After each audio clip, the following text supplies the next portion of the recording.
Welcome back. We are now going to be talking about the power struggle between Eskom and solar, or Eskom versus solar. Our guest is Matthew Cruz. He's an energy expert and business development executive for a company called IMPOWER, a specialist solar EPC installer focused on delivering solutions in the 1 MW to 20 MW category B sector. He is a respected voice in the sector and is deeply committed to facilitating South Africa's transition towards sustainable energy solutions. And I'm wondering if that's going to be possible given what Eskom is up to recently. A very good morning to you. Welcome to the program. Hello, thank you for having me, and hello to your viewers and listeners. Okay, great stuff. What exactly is going on with Eskom, their thinking, their new approach regarding rooftop solar users, and what do you believe has motivated this move? I mean, I can remember a while ago they were pushing this. I think it was assisting them regarding the overload on the grid. So why the change of heart? Yes, so in terms of assisting them, solar has very much helped with reducing the energy crisis that we find ourselves in 2022, 2023. And Eskom was saying thank you to people and businesses that are investing in solar because it reduced the amount of demand that was on the grid. So, and just to give some kind of high-level numbers, about 6,000 megawatts has been installed over the last 2 years. So that's between 2020 and 2022 and the end of 2024. Eskom was able to see that 6,000 megawatts has come onto the grid in terms of generation capacity from solar installations, both in households and on businesses. And that's 6,000 megawatts. To contextualize that with regards to load shedding, equals about 6 stages of load shedding that has been reduced during daytime energy use. So as we know, solar only produces power during the day when it's sunny, and then typically also a lot of businesses would install batteries as well in order to assist mitigate load shedding. So they are actually then powering their business in the evening peak to reduce costs and then bringing down the overall load. So solar was very helpful for the problem that Eskom found itself in. And now that they are able to keep load shedding at bay, they're facing a different problem of now a lot of reduced revenue. Sales have gone down because of all the solar that's come online. And they're seeing that they're not able to recoup the amount of money that they are needing to spend, according to them, to produce electricity. And I also take question of that because they tell us how much it costs to produce electricity. And it's we must take their word for it. You know, they inform us, oh, this is how much it costs us. But then we hear from Andre Narrator that they're also being charged 200,000 Rand for a mop and 80,000 Rand for knee pads. So, let's put that aside. I don't believe the costs that they say that they need in order to produce electricity. But basically what they're doing now is they're trying to address the revenue shortfall that they have. And it also is an aspect of the municipalities not paying their money. So what they're doing is they're going to all the houses and they're saying, please inform us that you've got solar. We need to do this for legal reasons and also safety reasons. So I do agree with what they're saying as the reasons for why we need to register our solar. And I'd like to go into that a little bit more in terms of the safety aspects for needing to register your solar. But to check in quickly, would you like to explore something that I've mentioned so far? Yeah, what I'm wondering about, yeah, sure, is I'm concerned about them doing these house-to-house audits because I'm wondering if they're not going to then penalize us in the process for people who have installed solars and battery backup, batteries so that they have the backup power. Yeah. And Eskom were the very people who was encouraging independent solar power installations. And now that they've lost the revenue, it seems as if once again, the poor householder is going to be paying extra or being penalized for having installed solar. So we find ourselves in almost a sticky situation, don't we? Yeah. It's almost reminiscent of how the people that are paying tax are just getting asked to pay more and more tax. And so, it's kind of tax the rich, tax the people that are paying tax, and the people that are paying for electricity that are able to get solar for themselves, charge them more money because they were able to show that they were able to get solar. Okay. One more That, thing I want to throw at you is we know that there has been, probably still is, large scale corruption at Eskom and in mm, all government departments as well. And then they mm, throw good money after bad by yeah, carrying out these stupid audits, though you seem to think that there might be safety reasons yeah, regarding that. However, they throw good money after bad to try mm, and perhaps recoup their losses. Should they not be utilizing their resources to stamp out, to do an audit and um, kind of plug the holes where the corruption is happening? yes. Yeah, so I think I'll focus on both topics. I'll focus first on the reason that they're providing for why they need to register our systems, our solar systems, and then I'll go on to how I think that should be going about solving the problems that we face ourselves in South Africa. And at a high level, on that side, we're going towards the democratized state of the energy sector, with independent power producers providing electricity to the grid in the same legal framework as Eskom generation providing power. So already there's steps in the right direction. But let's first talk about kind of what is the technical reasons why they're saying that they need to register the system. So on their side, they have this process where you inform either Eskom or your municipality that you have a solar system on your house or business. In terms of installations, there's technical reasons why and legal reasons why they say we need to provide these submissions. So on the main part that I do agree with them as to why we need to inform them is if there are unregistered systems and that they don't know about on a transmission line or a distribution line, power line, that are producing power and putting power back onto the grid at a time when they believe that the line is neutral and grounded and not having electricity on it to do maintenance work on it, then it could pose a risk to the maintenance personnel, that's the people on the ground actually doing the work in Eskom that are working on the lines, and it could electrify the line and then electrocute workers. So that's a reason why we need to inform Eskom or the municipality, depending who you're getting supplied by, of your installation. And through that process, what happens is a professionally registered engineer comes to your house or your business, and they look at the system to see if it's compliant to the SANS code, South African National Standards. It's 10142, and then also the electrical, the IEC, the Department of Labor processes for confirming that an electrical installation is being installed correctly according to safety standards for fire hazards. And there is a strong reason why this is a good step to take, because unfortunately what we've seen in the solar industry is a lot of what we call, for the residential side, Bakkie Brigade installers, where it's a person that was doing geysers or they were doing plumbing, and now they also do solar, and they just put solar panels on roofs, and they were doing a lot of poor quality and very low cost installations with a lot of corners were cut. An example of a corner being cut is using very small wiring or cabling on your system that is cheaper, but can heat up and start burning if the sun is shining too hard. So they utilize, or they undersize cabling, also using inferior equipment that isn't past the codes and standards that are required for an inverter. So we've heard already about some fires that have taken place due to solar systems, and this is what they're trying to mitigate by having a professionally registered engineer come and observe, personally look at your system, inspect it, and then mark, okay, actually you need better cabling there, and this needs a switch off, a manual switch off, that if you are having a fire, then the fire man can come and turn off your system, so you're not producing electricity while there's still a fire going on, or while there's a fire going on at your place.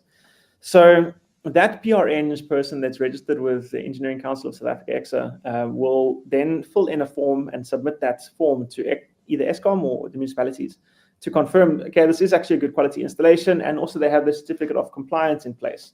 And now that's a separate kind of thing that's needed. That's not from Eskom side, but it's just from the legality of a house. Every house needs to have and business needs to have a certificate of Very compliance. much. Sorry for the interruption. Go ahead. Yeah. like a compliance certificate when you're selling Yes. your house to make sure that the electricals are all safe. And Yes. at whose cost?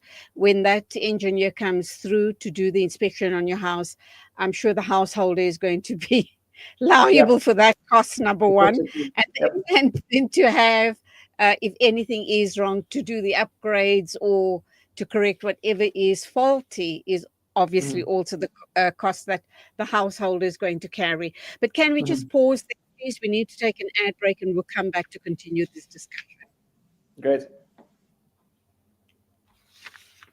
Banks of the Crocodile River bordering the Kruger National Park. As a guest at Buckler's Africa Lodge, one can enjoy an amazing sunrise or sunset on our spacious deck area while you catch a glimpse of some wildlife sightings along the Crocodile River. The sounds of the African savanna will greet you whilst you enjoy your morning coffee. Buckler's Africa Lodge by Tingana Collection. Buckler's Africa Lodge is ideally situated only 6 kilometers from the Crocodile Bridge Gate in the Kruger National Park. Catering for all travelers with variety, we have 4 types of the finest rooms: superior rooms, deluxe suites, and 2-bedroomed family units. Each room is equipped with the finest amenities to make your stay unforgettable. Guests can choose between the self-catering option or book their accommodation with breakfast and dinner included. Buckler's Africa Lodge is your ideal location for the ultimate Kruger getaway experience. We specialize in exhilarating and educational game drives in Kruger, tailor-made to suit your family. Inquire about our various accommodation offerings and other activities. Visit www.tingana.co.za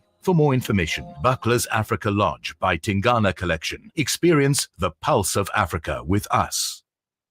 Discover the Africa of your dreams and surround yourself with her spectacular beauty. Relax beneath her serene sunsets and explore wildlife at its natural best. It's where the pride of Africa comes together.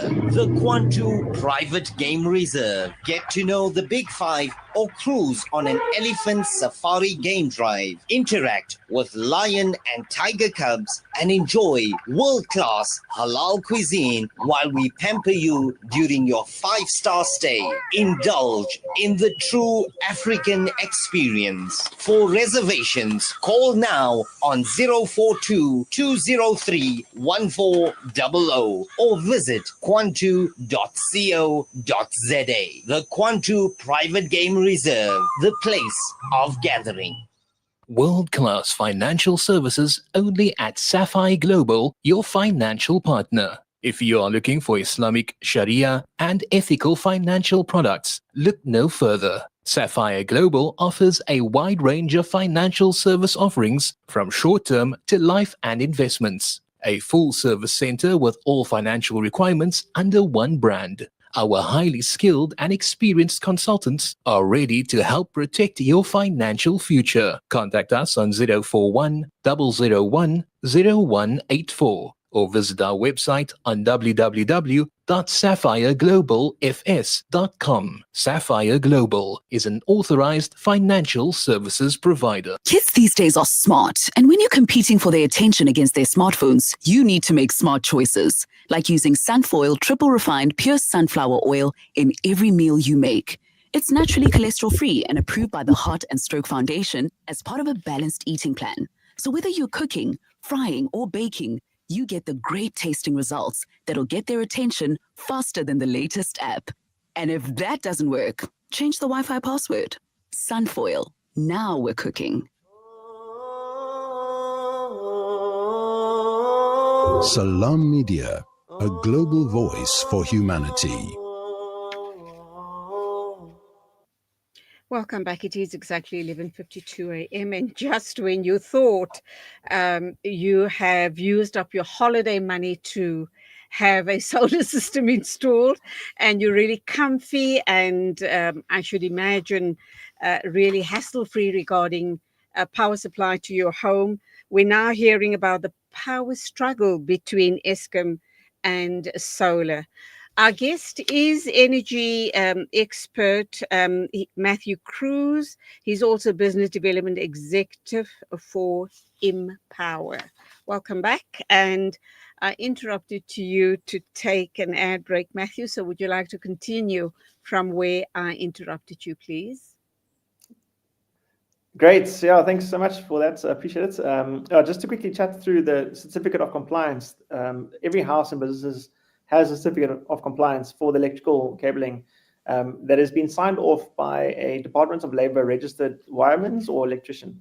They have inspected and confirmed that the system is safe and there's no fire hazards as a result of the installation and the cable sizing. So that certificate of compliance does need to be updated when you receive a solar system. And that's without that being updated, there's great risk, unfortunately, to a house or business. As if there is a lightning strike on your house, on your solar panels, and there's a fire, your insurance company could say, oh, unfortunately, we're not going to pay out because your certificate of compliance is not up to date. Because we see you have a solar system, but it's not included here on your certificate of compliance, and your COC is old. So they'll find it as an excuse or reason, like, oh, therefore we're not going to pay you. So unfortunately, there is an aspect of a need to update your certificate of compliance. Also, if you're going to sell your house or business property, it also needs to be updated and have the solar system reflecting. So in your SSEG, they will confirm that has taken place.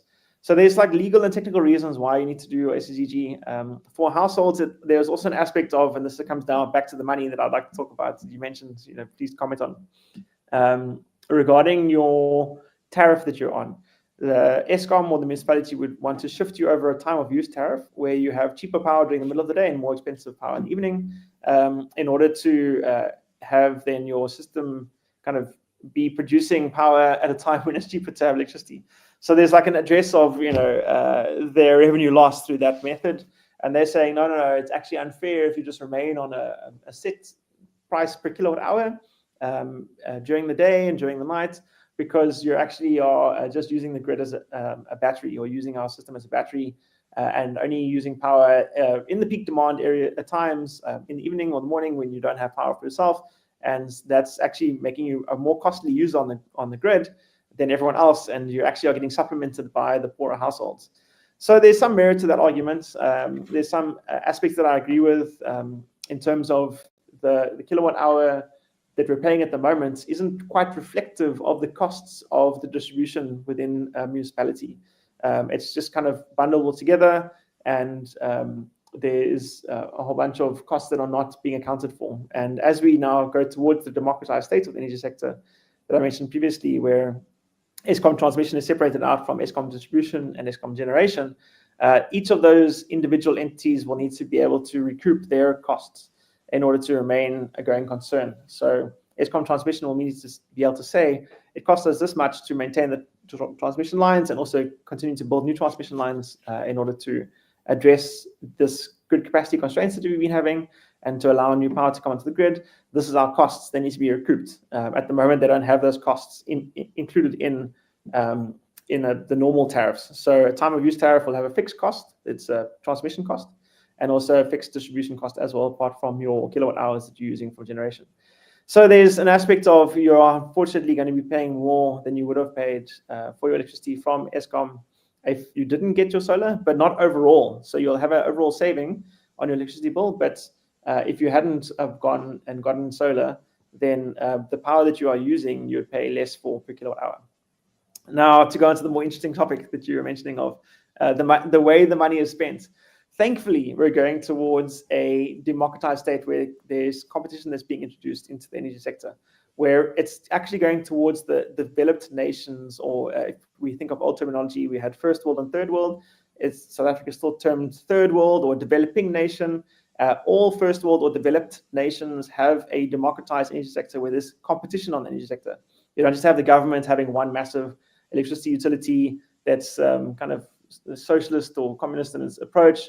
That's the developing nation model. And we're going towards now the first world of developed nation states, where we have independent power producers that can put power into the grid and introduce competition to Eskom. And so we'll slowly see Eskom dying. So we hear of the Eskom death spiral and losing relevance in the markets. And this is very good for our country, because we have seen the repercussions of just sitting with the same solution that we've had for the last 30 years just hoping that Eskom will somehow turn around, hoping that Eskom will somehow become not corrupt, hoping that Eskom somehow will not be a black hole. We just throw money in and still get no performance out. We can't rely on Eskom or the government anymore to supply us with consistent and cheap power. So, We need to introduce competition. Sorry about that. Go ahead. Obviously, Eskom has been collecting lots of revenue over time, even over the past 30 years, despite all of the corruption accusations leveled against them. Do you not think they're going to push back as far as competition is concerned? And how we, as the general public, going to benefit from the scenario where you have independent power producers, and will it benefit us at the end of the day? So yes, I do believe that it will benefit us, mainly because the solution that was in place wasn't working. We weren't able to sit and hope that Eskom finds its feet and is able to provide consistent and cheap power. So going forward, what's going to happen is the independent power producers will be providing renewable energy primarily onto the grid, and they'll be competing against other renewable energy providers, IPPs, in order to put power onto the grid alongside Eskom. So Eskom is going to be competing against other companies in order to provide power.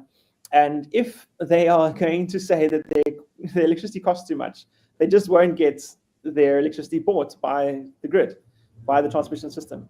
So the National Transmission Company of South Africa that's recently been created will be the market operator. They will say, this is the current price of electricity. It's now 1 rand per kilowatt hour. Who's willing to give us power at this price? And then all the IPPs will put up their hands saying, yes, please, we want to sell you power at 1 rand. And Eskom will be like, oh, no, our power is 2.50 rand per kilowatt hour. And they'll be like, sorry, Eskom, we're not going to buy your power. And then the users or the people, the population, the poorest of the poor, will be able to buy power at 1 rand per kilowatt hour instead of 2.50 rand per kilowatt hour, as is currently dictated by Eskom, that their price is. So in that way, we'll actually have competition bringing down the price of electricity, and also Eskom becoming less and less relevant. So we've heard about the Eskom death spiral, or the utility death spiral, as it's internationally known. And this is the process by which all large electricity utilities spiral downwards towards death. And what that means is what that looks like. The death spiral is that high energy users that use lots of electricity realize that it's cheaper to get solar and batteries than to just remain on the grid. And my company that I work for, IMPOWER, does this. We go to businesses, we install solar systems and batteries, and we are able to do it at no cost to provide then electricity to the business at half the price that Eskom charges, where we just kind of install and sell power at per kilowatt hour to the business. And we are taking revenue away from Eskom in that way. So the business wins because they save money on the electricity, and also they start going green. And Eskom loses because they don't have that that business giving them all the money for the electricity anymore. They then get half the money or less than they were getting from that user. And as then Eskom's revenue declines, they then start seeing, oh, we need to make more money. We don't have enough money. Please give us more money. And they increase the tariffs. And that's where we saw now, 1st of July, very topical. The tariff has been increased. If you're in a municipality, you'll see at the end of this month, your electricity bill will increase. Then what happens is the medium energy users, or the medium profile, the middle profile of energy users, businesses, start seeing, oh, actually, why don't we just also get solar? Because currently it'll be cheaper to get solar than to continue paying Eskom. And Eskom is going to keep on putting up the price anyway. So let's get solar. So you see the spiral aspect, Eskom increases the electricity prices. And then what happens is the users see, oh, it's cheaper to get solar through companies like IMPOWER, and then Eskom loses money, and then they keep on increasing the electricity prices even more. So it's a downward death spiral, which I'm very much looking forward to from Eskom's side. Okay, very quickly, we need to wrap up now. My next guest is standing by. How soon do you believe all of this will be implemented? And I asked the question about pushback by Eskom. Do you think they might push back? Would they become an independent power supplier? Would they then be in competition with companies like yours, IMPOWER, and others such as you? Yes, so they have been hindering this process as much as possible because they saw that they'll be losing revenue, and they've been making arguments of like, oh, for sovereign power, for the sovereignty of South Africa, we need Eskom to be strong. So therefore, don't do anything, government, to reduce our revenue collection and our ability to generate power. So they've been hindering and halting and coming up with reasons why NERSA can't implement new tariff structures, as an example, in the High Courts, and then coming up with excuses for why, from their side, they're delaying and they're not implementing the recommendations from the government side through the Electricity Regulation Amendment Bill that was passed, as to why they're not going to be assisting with this just energy transition from their side in the democratization and the competition coming online. But they are not going to be able to hold the floodgates forever. And this process has been going for the last 3 years already. There has been some progress that has been made, which is very good, with NERSA moving forward, even despite the complaints from Eskom, with registering independent power producers, and those IPPs now being able to provide power directly to National Transmission Company of South Africa. So yes, Eskom is trying to hold back, but they're not going to be able to hold back. The country's going to move forward without them. So they're going to try and compete on the same level that IPPs are, but unless they start getting the act together, which looks like becoming more efficient, actually doing some kind of merit-based assessments on their people, and then just cutting down their job force in order to become more efficient, they're going to need to cut their costs and actually trying to limit their costs instead of just asking the government for more money. So that's what's going to happen going forward. And the IPPs, they'll use companies like ours, like IMPOWER, and they're incentivized, interestingly, to comply to the BEE rules, which is very helpful because my company is a level 1 BEE company, to have us build their solar farms, both inside municipalities and for the national grid systems. So the IPPs, there won't be competition with Eskom and our company, but with the independent power producers that bring the money to build the farms, and then also then are involved in selling electricity at half the rate that Eskom charges. So going forward, I see that at the next 3 to 5 years, we'll see a drastic change in the electricity sector. It's already underway. And when we hear now about the unbundling of Eskom and the democratization of the energy sector, that's currently underway. So there will be a great transition going forward, and we should see the benefits of this in 3 to 5 years as the price of electricity comes down and we won't have load shedding as a result of the failings of Eskom going forward. Great stuff. That's where we have to leave it. Thank you indeed for your insights. Matthew Cruz, you are an energy expert at IMPOWER. God bless. Thank you. Thank you. It is 12:05 exactly. This is the Mid-Morning Show. Standing by to talk with us next is Nico Talliard, representative of TIB Health Sciences, and we're going to be talking the flu season.